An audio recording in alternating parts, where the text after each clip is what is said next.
जय श्री कृष्णा दोस्तों। हमारे गांव में एक अजीब ही रस्म का रिवाज था। उस रस्म की वजह से मुझे शादी के नाम से दहशत होने लगी थी। कहने में तो गांव की थी और अक्सर गांव वाले बहुत निडर और बहादुर होते हैं, लेकिन मैं बहुत ही कमज़ोर दिल की और बहुत जल्दी डर जाने वाली लड़की थी। इसलिए शायद मुझे इस रस्म के नाम से बहुत डर लगता था और मैं शादी भी नहीं करना चाहती थी। मेरी उम्र 24 साल हो चुकी थी। हालांकि हमारे गांव में लड़कियों की शादियां 18 साल की उम्र में कर दी जाती थीं, लेकिन मैंने अपने घर वालों को साफ साफ कह दिया था कि मैं शादी नहीं करूँगी। कई बार मेरे माँ बाप ने ज़बरदस्ती मेरा रिश्ता करवाना चाहा, मगर मैं हमेशा जिद पर अड़ जाती कि मुझे शादी नहीं करनी। मेरे घर वाले जानना चाहते थे कि मैं आखिरकार शादी क्यों नहीं करना चाहती, लेकिन फिर मुझे यह बताते हुए भी शर्म आती कि मैं घोड़े को लेकर डर जाती हूँ। आखिर गांव वाले घोड़े के साथ इस रस्म को क्यों करवाते हैं? मैं पूरे गांव के सामने अपना तमाशा नहीं बनवाना चाहती थी।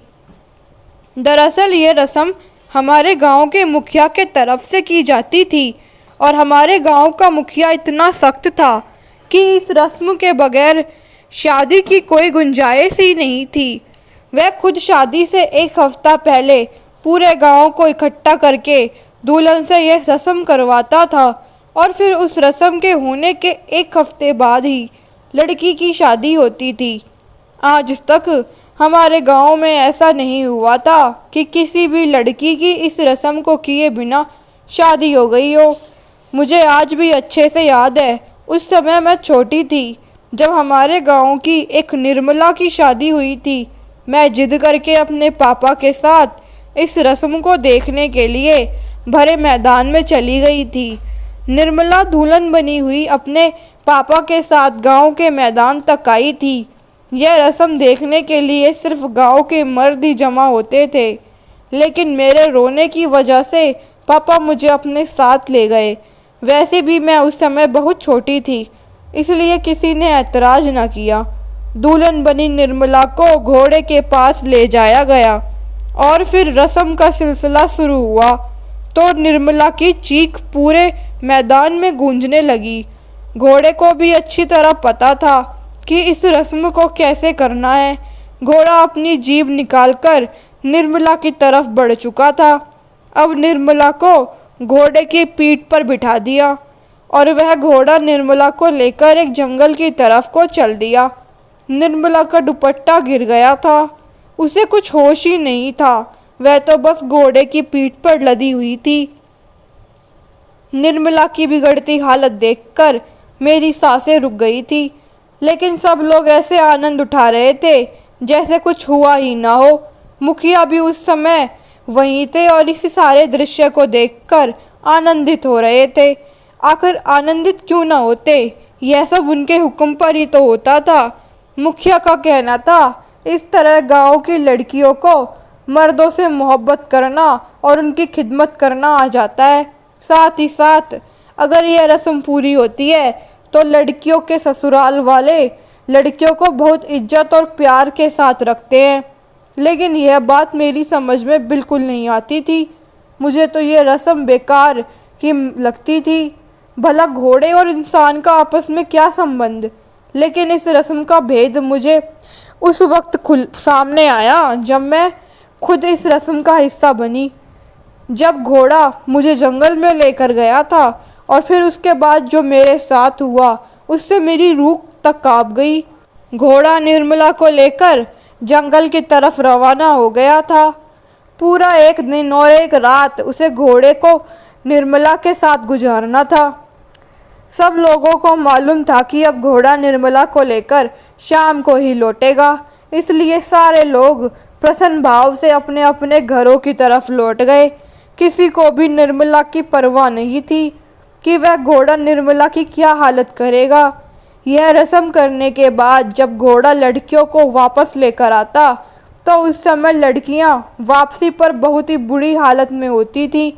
उनके शरीर पर खरोंच होती थी, किसी किसी के तो कपड़े भी फटे हुए होते थे। लेकिन जालिम गांव वालों को उन पर बिल्कुल भी तरस नहीं आता था। सबको लगता था कि यह रस्म बहुत ज़रूरी है। घोड़ा निर्मला को लेकर गया तो सब लोग अपने अपने कामों पर वापस लौट गए, लेकिन मेरे दिलो दिमाग पर निर्मला की हालत और उसकी चीखें सवार हो गई थीं। मुझे समझ नहीं आया था कि निर्मला किस तरह सारा दिन उस घोड़े की मनमानी बर्दाश्त करेगी।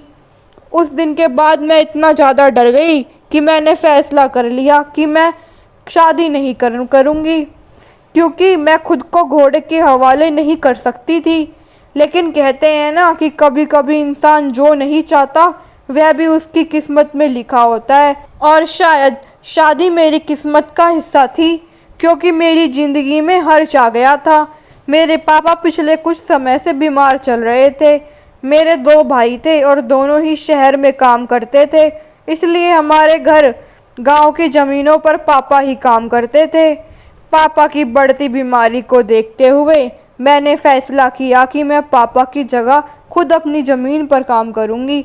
मेरे पापा ने मुझे बहुत समझाया कि बेटा ये तेरे बस की बात नहीं है, लेकिन मैं शुरू से ही बहुत ज़िद्दी थी और इसलिए मेरे पापा अभी तक मेरी शादी नहीं करवा पाए थे। मैंने अपने पापा की एक न सुनी। मैंने पापा को बिस्तर पर लिटाया, उन्हें आराम करने को बोला और खुद खेतों की तरफ चल पड़ी। मैं लंबी चौड़ी खूबसूरत लड़की थी, बचपन से ही खेतों में खेलती आई थी, इसलिए मेरे लिए यह काम कुछ ज़्यादा मुश्किल नहीं था। लेकिन मेरा यही फैसला मेरी शादी वाली जिद को तोड़ गया। जैसे गांव की लड़कियां रहती थी, मैं भी वैसे ही रहती थी। बेमतलब बाहर नहीं निकलती और ना ही किसी से दोस्ती करती, स्पेशल किसी लड़के से तो बिल्कुल भी नहीं। लेकिन जब गांव में खेतों में काम करने के लिए निकलना पड़ा तो मुझे अपनी शर्म छोड़नी पड़ी और पर्दे से भी बाहर आना पड़ा, और तभी हर्ष की निगाह मुझ पर पड़ी। उसका पूरा नाम हर्षवर्धन था। वह मुखिया का मुंशी था और सबकी ज़मीनों के हिसाब किताब का काम करता था।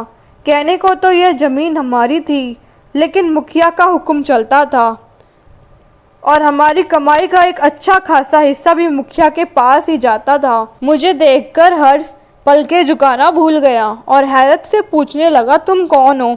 मैंने बता दिया कि मेरा नाम मेघना है, मैं संजीव दास की बेटी हूँ। वह गौर से मुझे देखने लगा और कहने लगा, तुम तो उम्र में बड़ी मालूम होती हो, फिर अभी तक तुम्हारी शादी क्यों नहीं हुई? मैंने सर झुकाते हुए कहा कि मुझे शादी नहीं करनी। मेरी बात सुनकर वो थोड़ा नरम होकर बोला, देखो अगर मुखिया को पता चल गया कि तुमने शादी नहीं की तो वह बहुत बुरा होगा, क्योंकि हमारे गांव में लड़कियों की शादी कम उम्र में ही की जाती है और यह मुखिया साई का हुक्म है।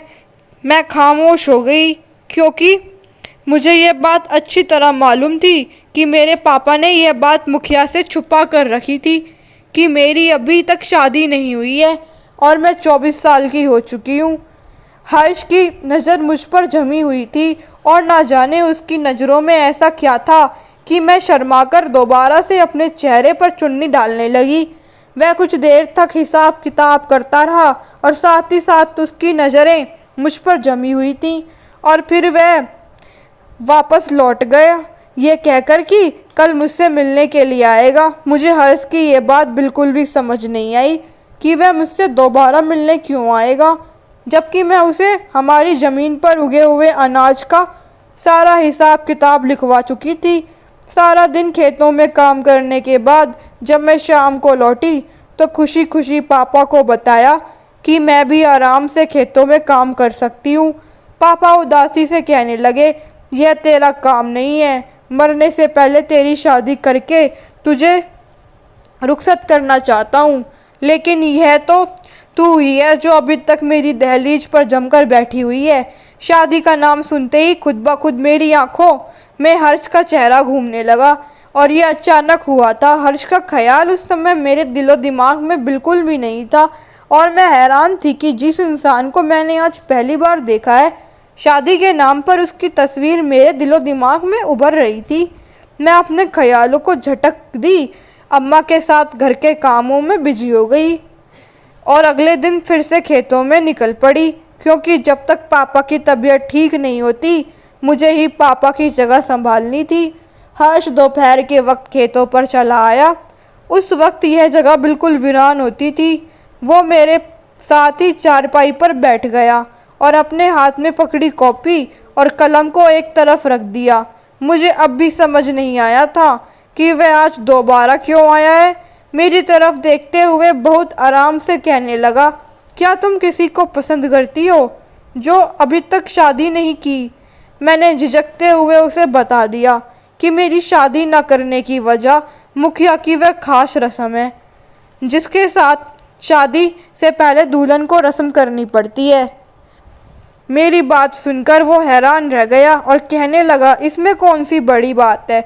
आज तक गांव की सारी लड़कियां ही करती चली आई हैं और उसके बाद ही दुल्हन बनी है, तो फिर तुम क्यों परेशान हो? मैंने हैरत से हर्ष की ओर देखा और पूछा, तुम्हें ये अजीब नहीं लगता? एक लड़की घोड़े के साथ इस तरह सब कुछ? आगे मैं कुछ बोल ही नहीं पाई।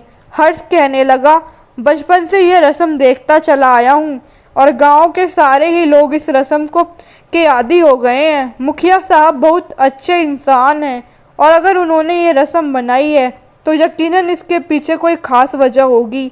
शायद इस तरह गांव की लड़कियां खुश रहती हैं, अपने परिवार को जोड़कर चलती हैं। इसलिए तो गांव की सारी औरतें शादी के बाद अपने अपने परिवार में खुश हैं और अपने पतियों की खूब सेवा करती हैं। और फिर मुखिया साहब का घोड़ा भी बहुत ही खूबसूरत और मोहब्बत करने वाला है, उसके साथ किसी भी लड़की को क्या तकलीफ हो सकती है? मैंने गुस्से में हर्ष से कहा कि क्या तुम्हें नहीं मालूम कि वापसी पर उन लड़कियों की हालत कैसी होती है? मेरी बात सुनकर हर्ष खामोश हो गया, पता नहीं क्या सोचने लगा था। थोड़ी देर बाद धीरे से बोला, देखो मेघना, औरतों को अपने परिवार को संभालना, अपने पति को खुश करना बहुत ही बड़ी जिम्मेदारी होती है। अगर इस जिम्मेदारी को निभाने के लिए थोड़ी सी मुश्किलें उठानी पड़े तो इसमें गलत क्या है? हर्ष की बात सुनकर मुझे एहसास हो गया कि गांव के सारे लोग इस रस्म के आदी हो गए हैं कि उन्हें इसमें कुछ भी गलत नज़र नहीं आता, वरना कौन मर्द ये बर्दाश्त करेगा कि उसकी होने वाली बीवी उससे पहले घोड़े के साथ वक्त गुजारे। हर्ष को मेरे गुस्से का अंदाज़ा हो गया था। वह भाप गया था कि मुझे यह रस्म बिल्कुल पसंद नहीं। वह मुझसे इधर उधर की बातें करने लगा। मैं जब भी खेत पर काम करने जाती तो हर्ष मेरे पास चला आता। धीरे धीरे हम दोनों आपस में अपने दिल की बातें भी शेयर करने लगे। एक दूसरे से बातें करते करते कब एक दूसरे से प्यार कर बैठे पता ही नहीं चला। मेरी शादी ना करने की जिद एक झटके में ही टूट गई थी, लेकिन शादी के नाम से अब भी डर लगता था। मैंने ये डर हर्ष के सामने भी प्रकट किया। हर्ष मुझे समझाने लगा, डरो मत, सारी लड़कियां ही करती हैं, तुम भी कर लेना। लेकिन पता नहीं क्यों ये बात कहते हुए हर्ष के चेहरे पर एक दर्द की लकीर सवर आई थी। उसकी आंखों में उभरी इस दर्द की लकीर को मैं साफ पहचान गई थी। एक दिन मुझे समझाते हुए बोला, ये घोड़े वाली रस्म जो है, इसका डर अपने दिल से निकाल दो। मैं आज ही अपने माता पिता को तुम्हारे घर हमारे रिश्ते की बात करने के लिए भेजने वाला हूँ। हर्ष शरारत भरी नज़रों से मुझे देख रहा था। उसकी आंखों में चमकती शरारत देखकर मैं शर्म से लाल हो गई। हर्ष मेरे सर पर हल्की सी चपत मारकर चला गया था और मैं हर्ष के साथ अपनी सुहानी जिंदगी के सपने सजाने लगी थी। मैं सपनों में भी नहीं सोच सकती थी कि हर्ष जैसा पढ़ा लिखा और गांव के मुखिया का मुंशी मुझसे शादी करेगा। वह मुझसे मोहब्बत कर बैठा था। इस बात का मुझे यकीन ही नहीं हो रहा था, लेकिन बात जहाँ शुरू होती थी वहीं पर ख़त्म हो जाती थी। वही ढाक के 3 पात, शादी का नाम आते ही वह घोड़े वाली रस्म भी याद आ जाती थी और मेरी जान निकल जाती थी। मैं अजीब से दोराहे पर खड़ी थी। मैं हर्ष जैसे इंसान के साथ अपनी ज़िंदगी गुजारना चाहती थी, लेकिन घोड़े के साथ एक दिन तो क्या 2 घंटा भी नहीं गुजार सकती थी। मैं घर पहुंची तो मेरे चेहरे पर चिंता की लकीरें उभरी हुई थीं और ये बात मेरे पापा ने महसूस कर ली थी। अपने पापा के साथ मेरी बहुत अच्छी दोस्ती थी। कोई भी बात होती मैं अपने पापा से ज़रूर शेयर करती थी। जब पापा ने मुझसे मेरी चिंता की वजह पूछी तो मैंने उन्हें हर्ष के बारे में सब कुछ सच सच बता दिया और फिर मैंने अपनी शादी ना करने के पीछे की वजह भी अपने पापा को बता दी। हर्ष का सुनकर पापा खुशी से पागल हो गए और कहने लगे, वह तो बहुत ही पढ़ा लिखा और नेक इंसान है। ऐसे लड़के का रिश्ता बहुत ही किस्मत की बात है। अगर हर्ष की माँ मेरे दरवाजे पर आए तो मैं कभी उन्हें इनकार नहीं करूँगा। रही बात घोड़े की, तो आज तक उसने किसी भी लड़की को कोई नुकसान नहीं पहुँचाया है। वह तो बहुत ही मोहब्बत करने वाला घोड़ा है। हर वक्त मुखिया साहब के अस्तबल में बंद रहता है। पापा की बात सुनकर मैं सोचने पर मजबूर हो गई। सारी रात मैं अपने आप से लड़ती रही, लेकिन आखिर मैं हार गई। लेकिन मैंने एक प्लान बनाया। इस प्लान के चलते मैं इस रस्म से बच सकती थी। अगली दोपहर हर्ष मुझसे मिलने मेरे पास आया और कहने लगा, आज शाम में मैं और मेरी माँ तुम्हारे घर आएंगे। मैंने डरते डरते हर्ष से पूछा कि ऐसा मुमकिन नहीं है कि हमारी शादी गांव में ना होकर शहर में हो जाए। मेरे दोनों भाई शहर में रहते हैं और आप भी तो काम के सिलसिले में शहर जाते रहते हैं। मैं अपने भाइयों के पास चली जाती हूँ, आप भी वहीं आकर मुझसे शादी कर लीजिएगा। हर्ष गौर से मेरा चेहरा देखते हुए कहने लगा, नहीं, तुम गांव की और गांव की लड़कियां तो बहुत ही बहादुर होती हैं, लेकिन मैंने तुमसे मोहब्बत की है, इसलिए तुम्हारी बात मानने को तैयार हूँ। मेरी माँ आज तुम्हारे घर रिश्ता लेकर आएगी, फिर अगले हफ्ते में तुम शहर चली जाना। मैं भी अपने माँ बाप को लेकर शहर आ जाऊँगा, फिर वहीं हम दोनों शादी कर लेंगे। हर्ष की रजामंदी मिलते ही मैं खुशी से दीवानी हो गई। बहुत ही आसानी से मेरी बात मान गया। ऐसा लग रहा था जैसे वो भी घोड़े वाली रस्म से बचना चाहता है, लेकिन तकदीर को शायद कुछ और ही मंजूर था। मेरे नसीब में इस रस्म से गुजरना ही लिखा था। जब मेरा रिश्ता हो गया तो मैंने अपना सामान बांध लिया। मेरे पापा मुझे गाड़ी पर बिठाने के लिए गांव के बाहर जाने वाले रास्ते पर चल पड़े। पापा मुझे बहुत सारी नसीहत भी करते जा रहे थे और बता रहे थे कि मेरे दोनों भाई मुझे बस अड्डे से ले लेंगे। हम गांव से बहुत दूर निकल आए। अभी बस अड्डे पर पहुंच ही रहे थे जब धूल उड़ती हुई एक गाड़ी हमारे करीब आकर रुकी। पापा ने फौरन मुझे चेहरे पर घूंघट करने को कहा, क्योंकि यह मुखिया साहब की गाड़ी थी। आज तक कभी मेरा उनसे आमना सामना नहीं हुआ था। मुझे बहुत ज़्यादा डर लग रहा था। गाड़ी का दरवाज़ा खोला और मुखिया साहब गाड़ी से नीचे उतरे। पापा ने फौरन निगाहें झुका ली और मुखिया साहब को नमस्ते किया। मैंने भी धीरे से उन्हें नमस्ते कर दिया। मुखिया साहब मुझे ऊपर से नीचे तक देखते हुए मेरे पापा से पूछने लगे, संजीव दास, ये तेरे साथ कौन है और इस तरह से लड़की को छिपाकर गांव से बाहर क्यों ले जा रहा है? मेरे पापा डरते डरते बोले, साहब ये मेरी बेटी है और उसे अपने बेटों के पास शहर भेज रहा हूँ। पापा की बात सुनकर मुखिया हैरत से देखने लगा। बोले, संजीव दास, मैं तो यही समझता था कि तेरे 2 बेटे हैं, तेरी एक बेटी भी है, ये तो मुझे पता ही नहीं था। तभी मुखिया के एक नौकर ने मुखिया के कान में आकर कुछ कहा, जिसे सुनते ही मुखिया गरज कर बोले, संजीव दास, यह मैं क्या सुन रहा हूँ? तेरी बेटी 24 साल की हो गई है और तूने अभी तक उसकी शादी नहीं की, और तू अपनी बेटी को अपने बेटों के पास इसकी शादी करवाने के लिए भेज रहा है। आज तक हमारे गांव में ऐसा नहीं हुआ है कि हमारे गांव की बेटियां शहर जाकर शादी करें। गांव की जितनी भी बेटियों की शादी हुई है वह गांव के अंदर ही हुई है और पूरे रस्मों रिवाज के साथ हुई है। मैं डर से थर थर कांपने लगी थी। मुखिया के नौकर ने शायद मेरे बारे में सब कुछ मुखिया को बता दिया था। मुखिया फिर गुस्से से बोले, संजीव दास, मैं जानता हूँ कि तेरा परिवार गांव के और परिवार से थोड़ा अलग है। तेरे बेटे भी पढ़े लिखे हैं, शहर में नौकरी करते हैं। तेरे घर का माहौल भी गांव के माहौल से अलग है, थोड़ा शहरी है, लेकिन इसका मतलब ये नहीं कि तुम गांव की रस्मों रिवाज भूल जाओ, और अगर तुमने गांव के रस्मों रिवाज को भूलकर शादी की तो तुम्हें इस गांव से बेदखल कर दिया जाएगा। मुखिया की बात सुनकर पापा घबरा गए। हड़बड़ाते हुए बोले, नहीं मुखिया साहब, ऐसी बात नहीं है। शादी तो गांव के ही लड़के यानी आपके मुंशी हर्षवर्धन से हो रही है, लेकिन इसके भाई चाहते हैं कि अपनी बहन की शादी शहर में धूमधाम से करें, इसलिए बुला रहे हैं। मुखिया ने गुस्से से गरजते हुए कहा, संजीव दास, अपनी बेटी को लेकर वापस घर लौट जा। पहले गांव की जो खास रस्म होती है उसे करवा ले, फिर चाहे अपनी बेटी की शहर में करवा शादी या फिर विदेश में, लेकिन जब तक गांव की रस्म नहीं करवाएगा तो तुझे बागी करार दे दिया जाएगा और तेरा गांव में जीना दुर्भर कर दिया जाएगा। मुखिया की बातें सुनकर मैं डर से कांपने लगी। अब तो किसी तरह मुमकिन ही नहीं था कि मैं इस रस्म से बच जाती। अब तो मुखिया को मेरी उम्र भी पता चल गई थी। अगर मैं ना चाहती तब भी मुझे शादी करनी ही पड़ती। मेरी आंखों में अपनी बेबसी पर आंसू आंसू भर आए थे। मेरे पापा ने मुखिया से हाथ जोड़कर माफ़ी मांगी और फिर मेरा हाथ पकड़कर मुझे वापस घर ले आए। हम घर आ गए थे। पापा बहुत परेशान लग रहे थे। उनके चेहरे से साफ झलक रहा था। पापा डर गए थे कि कहीं मुखिया उनके खिलाफ कोई कड़ा फैसला न सुना दे। गांव के बुजुर्ग अपने गांव से अलग नहीं रहना चाहते। पता नहीं उन्हें गांव से ऐसा क्या लगाव होता है।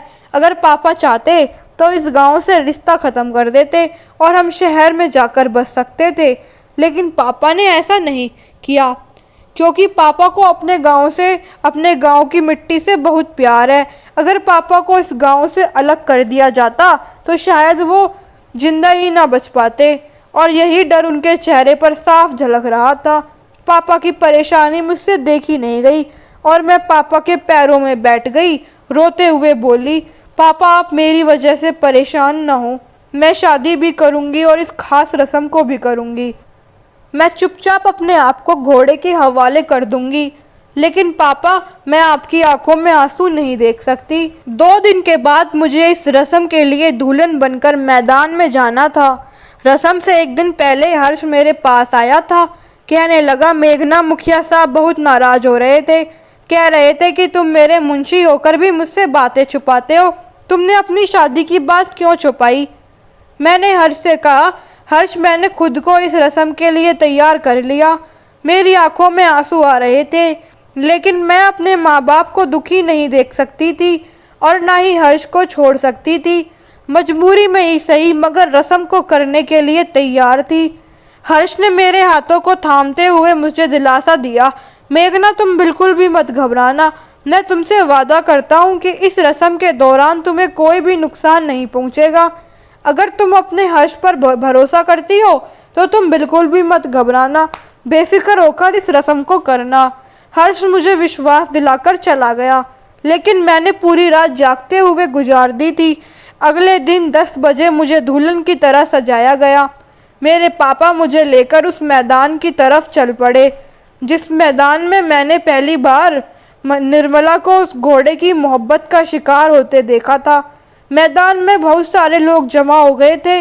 मुखिया भी मौजूद था। मुखिया का एक नौकर मुझे लेकर घोड़े की तरफ बढ़ने लगा। मैंने घूंघट से अपना चेहरा छुपा रखा था, लेकिन उसके नीचे से भी मैं मुखिया के पीछे खड़े हर्ष को साफ देख रही थी। गांव के सारे मर्दों की नज़र मेरे ऊपर टिकी हुई थी। जैसे ही मुझे घोड़े के पास ले जाया गया, घोड़ा अपनी जबान से मुझे चाटने लगा। मुझे बहुत ही घिन महसूस हो रही थी, साथ ही साथ मैं डर के मारे कांप भी रही। चाटते चाटते घोड़े ने अपनी गर्दन मेरे शरीर पर रगड़ना शुरू कर दी। वह मुझसे अपनी मोहब्बत का इजहार कर रहा था और मैं किसी तरह यह सब कुछ बर्दाश्त कर रही थी। मैं निर्मला की तरह चीख नहीं रही थी, क्योंकि मैं अपने बीमार बाप को परेशान नहीं करना चाहती थी। फिर उसके बाद मुझे घोड़े की पीठ पर बिठा दिया गया। घोड़ा मुझे लेकर जंगलों की तरफ चल पड़ा। मेरे सर से घूंघट सरक चुका था और मेरी चुनरी नीचे गिर चुकी थी। डर के मारे मेरा बुरा हाल था। पता नहीं यह घोड़ा मेरे साथ क्या करने वाला था। वीरान रास्तों से होता हुआ अपनी रफ्तार में भागा चला जा रहा था। ऐसा लग रहा था कि जैसे घोड़े को सारे रास्तों के बारे में पहले से ही सब जानकारी है। जब घोड़ा बीचों बीच जंगल में पहुंचा तो मेरी ऊपर की सांस ऊपर और नीचे की नीचे रह गई, क्योंकि जंगल के बीचों बीच एक महल सा बना हुआ था। उस आलीशान घर के सामने आकर घोड़ा खुद ही रुक गया। गिरते पड़ते घोड़े से उतरी मैं और कुछ समझ नहीं आ रहा था कि मैं कहाँ जाऊँ। घोड़ा अब भी मुझे चाट चाट कर अपने प्यार का इजहार कर रहा था। तभी दूसरे रास्ते से एक गाड़ी मेरे पास आकर रुकी। मैं डर के मारे 2 कदम पीछे हो गई। लेकिन गाड़ी में से उतरे मुखिया को देखकर मैं हैरान हो गई। आखिर गांव के मुखिया का यहाँ क्या काम था। मुखिया मेरे पास आकर खड़े हो गए और मुझे अजीब सी नज़रों से देखने लगे। उनकी नज़र मुझे अपने बदन की ओर आर पार होती हुई महसूस हो रही थी। मैं अपने हाथों से खुद को ढकने लगी क्योंकि मेरी चुन्नी तो पता नहीं कहाँ गिर गई थी। मेरे शरीर के हर भाग को मुखिया बहुत गौर से देख रहा था। मुखिया ने अपनी उंगली मेरे गालों पर लगाते हुए कहा, खूबसूरत तो तू बहुत है, लेकिन तूने उम्र निकाल दी। अगर तू कम उम्र में मेरे पास आ जाती तो तुझे और भी ज़्यादा खुशी होती। यह कहकर मुखिया ने मुझे अपनी बाहों में भर लिया और मेरे सर पर तो आसमान गिर पड़ा था। मुझे विश्वास नहीं हो रहा था कि यह सब कुछ क्या हो रहा है। क्या वाकई यह सब कुछ सच है या सपना है। मैंने मुखिया की कैद से खुद को छुड़ाने की नाकाम कोशिश की। मुखिया की पकड़ मजबूत थी। मैं उसकी कैद से छूट ना सकी। फिर भी मैं अपने हाथ पैर चला रही थी। मुझे खींचते हुए घर के अंदर ले जाना चाहता था वो, लेकिन मैं भी गांव की छोरी थी। मैंने पूरी ताकत लगाकर मुखिया को धक्का दे दिया, लेकिन इससे पहले कि मैं वहां से भागती, मुखिया ने मुझे फिर से पकड़ लिया। वह घर के बाहर ही मुझे अपनी हवस का शिकार बनाना चाहता था। मुखिया के नौकर ये तमाशा देख रहे थे। ऐसा लग रहा था कि जैसे उनके लिए ये कुछ नया नहीं बल्कि सब कुछ पुराना है। मैं जोर जोर से चीख रही थी, खुद को बचाने के लिए हाथ पैर चला रही थी। पास खड़ा घोड़ा ये सब देखकर हिनहिनाने लगा। ऐसा लग रहा था कि जैसे घोड़े को गुस्सा आ रहा है। अचानक ही घोड़े ने मुखिया पर लाते बरसाना शुरू कर दिया। जब तक मुखिया के नौकर गाड़ी से उतरे, मुखिया के पास तक आए, तब तक घोड़े ने लाते मार मार कर मुखिया का काम तमाम कर दिया। मुखिया के नौकर हक्का बक्का खड़े यह तमाशा देख रहे थे। उस घोड़े को विश्वास हो गया कि मुखिया का काम तमाम हो गया, तो ही वह फिर से मेरे पास आया और अपनी जीभ निकालकर मुझे चाटने लगा। लेकिन इस बार उसके चाटने से मुझे घिन नहीं आ रही थी। लेकिन मुझे समझ भी नहीं आ रहा था कि घोड़े ने अपने ही मालिक के साथ ऐसा क्यों किया। थोड़ी ही देर बाद मुखिया का एक नौकर मेरे पास आया और अपने कंधों से चादर उतारकर मेरे ऊपर डाल दी। दोनों नौकर मेरे सामने हाथ जोड़कर खड़े हो गए। कहने लगे, हम ये तमाशा बहुत ही मजबूरी में देखते थे। अगर मुखिया के खिलाफ जाते तो मुखिया हमारे परिवार को नुकसान पहुंचा देता। यह तमाशा हम लोग ना जाने कब से देखते चले आ रहे हैं कि मुखिया गांव की कम उम्र कमसीन लड़कियों को कैसे अपनी हवस का शिकार बनाता था। अपनी हवस मिटाने के बाद मुखिया उन लड़कियों को वापस भेज देता था और उन्हें इतना डरा देता कि वह बेचारी अपना मुंह नहीं खोलती। फिर उनमें से एक आदमी बोला, लेकिन आज जो हुआ यह हमारी समझ नहीं आया, क्योंकि यह घोड़ा तो मुखिया का खास सिखाया हुआ घोड़ा है। यह मुखिया की सारी बातें मानता था और लड़कियों को लेकर इस घर तक आता था। लेकिन पता नहीं आज क्यों इतना गुस्सा आ गया और उसने मुखिया साहब की ही जान। यह तो मुझे भी समझ नहीं आ रहा कि घोड़े ने मेरा साथ क्यों दिया। खैर, दोनों नौकरों ने मुझे अगले दिन तक उसी घर में रोक कर रखा और मुखिया का जंगल में ही अंतिम संस्कार कर दिया। अगले दिन शाम को घोड़े की पीठ पर बिठाकर उन दोनों ने मुझे गांव की तरफ रवाना कर दिया, जिससे कि लोगों को शक न हो। मुझे सही सलामत देखकर माँ बाप बहुत खुश हुए थे। अगले ही दिन पूरे गांव में शोर हो गया। क्या मुखिया जंगल में शिकार खेलने गए थे? साहब फिर वापस लौट कर नहीं आए। शायद किसी जंगली जानवरों ने उनका शिकार कर लिया। गांव के सब लोग दुखी हो गए थे, लेकिन मैं अंदर ही अंदर खुश हो गई थी और शायद उन लड़कियों ने भी बहुत खुशी मनाई होगी जो उस जालिम मुखिया की हवस का शिकार बनी थी। मुखिया के नौकरों ने मुझसे वादा लिया था कि मैं गांव में किसी को कुछ ना बताऊं, क्योंकि अगर मेरे मुंह से कुछ निकला तो गांव की सारी लड़कियों के घर बर्बाद हो जाएंगे, क्योंकि वे बेचारी मासूम लड़कियां शादी से पहले ही मुखिया की हवस का शिकार बन चुकी थी। और कोई भी पति ये नहीं चाहेगा कि उसकी पत्नी इज्जत लुटाकर उसके पास आए। खैर, एक हफ्ते बाद मेरी और हर्ष की शादी धूमधाम से हो गई। शादी की पहली रात हर्ष ने मुझसे पूछा, मेघना, घोड़े ने तुम्हें कोई नुकसान तो नहीं पहुंचाया? मैंने कहा नहीं, बल्कि उसने तो मेरे साथ बहुत ही मोहब्बत का प्रदर्शन किया। मेरी बात सुनकर हर्ष बोला, दरअसल वो घोड़ा मेरा ही हुआ करता था। वह घोड़ा बहुत ही सुंदर था, इसलिए मुखिया साहब की उस पर नज़र पड़ गई। वह घोड़ा उन्होंने मुझसे ले लिया। भले ही घोड़ा मुखिया ने मुझसे ले लिया था, लेकिन वह घोड़ा मेरी हर बात मानता था। जिस दिन रस्म के लिए तुम्हें घोड़े के साथ जाना था, मैंने घोड़े को सब कुछ समझा दिया था कि वह तुम्हें बिल्कुल भी परेशान न करे। घोड़ा बहुत ही वफादार जानवर होता है, वह अपने मालिक की बात जरूर मानता है और मेरे घोड़े ने भी मेरी बात मानी और तुम्हें बिल्कुल भी तंग नहीं किया। एकाएक हर्ष की आंखों में शरारत उभर आई। वह मेरी आंखों में देखते हुए बोला, अच्छा मेघना, मुझे पता नहीं था कि तुम इतनी डरपोक हो। एक बात बताओ, तुम्हें मुझसे तो डर नहीं लगता? मैंने कहा नहीं, मुझे तुमसे डर क्यों लगे? मैं तुमसे प्यार करती हूँ और तुम मेरे पति हो। उसकी शरारत के साथ हर्ष कहने लगा, अच्छा तो फिर मैं आज पूरी रात तुम्हें तंग करने वाला हूँ, फिर तो तुम्हें मुझसे कोई शिकायत नहीं होगी। मैंने शर्माकर अपने आप को हर्ष के सीने में छुपा लिया। हर्ष ने भी कसकर मुझे अपनी बाहों में भर लिया। हमारी नई जिंदगी की शुरुआत हो चुकी थी और मैं हर्ष के साथ बहुत खुश थी। तो दोस्तों, अगर आप सभी को ये कहानी अच्छी लगी तो मुझे कमेंट में ज़रूर बताएं और मेरी वीडियो को लाइक करें, शेयर करें और मेरे चैनल को सब्सक्राइब करें। धन्यवाद।